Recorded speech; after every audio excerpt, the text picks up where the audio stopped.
Howdy, Connection Group leaders. Happy Thursday. I hope you're doing well. I'm at a tennis tournament right now in Fort Worth. I need you to come close because I'm going to say something. Not everybody can hear me. I'm going to tell you something I've learned over 26 years of student ministry. Young men don't listen very well. And then, ladies, I need you to come closer. Men, you can stay. Just keep quiet here for a second. Ladies, I don't know if you know this or not, but men don't always listen very well either. I know you're shocked, right? This is just wild, new information, but this is what we're talking about today. 1 Kings chapter 12. Let me just say right at the gate, you got to read chapter 11. But this is what we're looking at.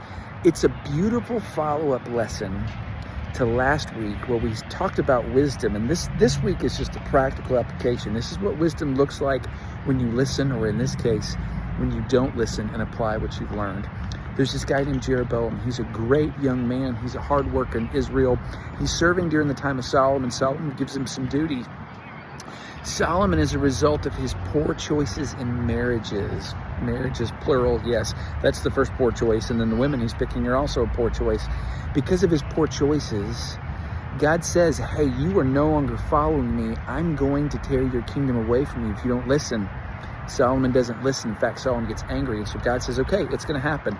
God sends a prophet to Jeroboam and says, look, I'm actually going to give you 10 of the 12 tribes of Israel. You're going to be the next king. Jeroboam has to run away to Egypt to be rescued because Solomon tries to kill him. But nonetheless, Solomon finally dies. Rehoboam, Solomon's son, takes over. And in a pretty good move, he goes to his advisors and says, hey, I'm a young man. I'm going to be the king. What do I do?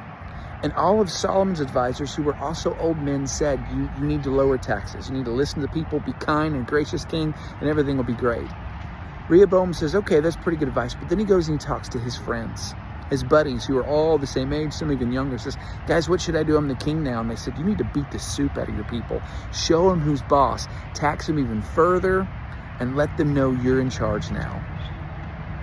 He took their advice. Jeroboam, by the way, is in the mix of the old men going, hey, you should really be a kind and gracious person. He doesn't listen, and civil war breaks out. Guys, when we are arrogant, there's a lot of sins that cause destruction. Arrogance might be the biggest of the one. Pride is what got Satan kicked out of heaven, right? This is, dare I say, the original sin. When we are arrogant and we don't listen to each other, and when we don't listen to people's wisdom, and by the way, it's not that old men are always right and young men are always wrong. Sometimes the opposites can be true. It's not that men are always wrong and women are always right either.